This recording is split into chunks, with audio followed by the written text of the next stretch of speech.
जय माता की। सारी बहनों को हाथ जोड़ के प्रणाम, बार बार नमस्कार।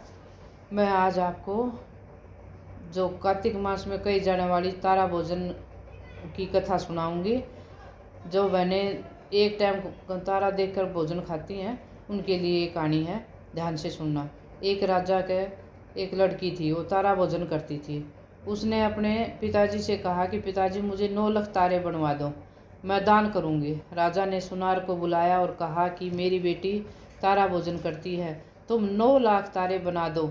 सुनार सूखने लगा। सुनार ने पूछा कि तुम उदास क्यों रहती हो। उसकी सुनारी ने पूछा कि तुम उदास क्यों रहती हो। उसने कहा कि राजा ने 9 लाख तारे बनवाए हैं, मैं कैसे बनाऊं, मुझे तारे बनाने नहीं आते। राजा की बात सुन करके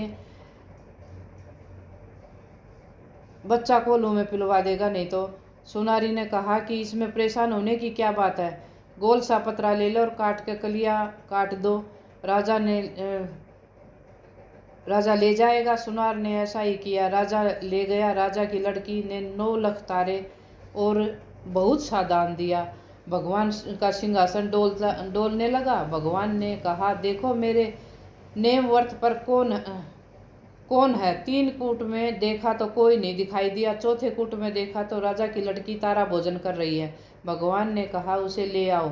उसने व्रत किया। भगवान के दूतों ने कहा, चलो तुम्हें भगवान ने बुलाया है। उसने कहा, मैं ऐसे नहीं जाऊंगी, मैं तो सारी प्रजा को, उस सुनार को और जिसने तेरे तारे भोजन बनाए हैं, जिसने मेरी कहानी सुनी है, सबको लेकर आऊंगी। दूत उसके लिए बड़ा विमान लाया और चलो, अब तो चलो। वह कहने लगी, हाँ अब चलूँगी। सब विमान में बैठकर जाने लगे तो रास्ते में उसने अभिमान आ गया, मैं तारा भोजन व्रत नहीं करती तो सबको स्वर्ग कैसे मिलता।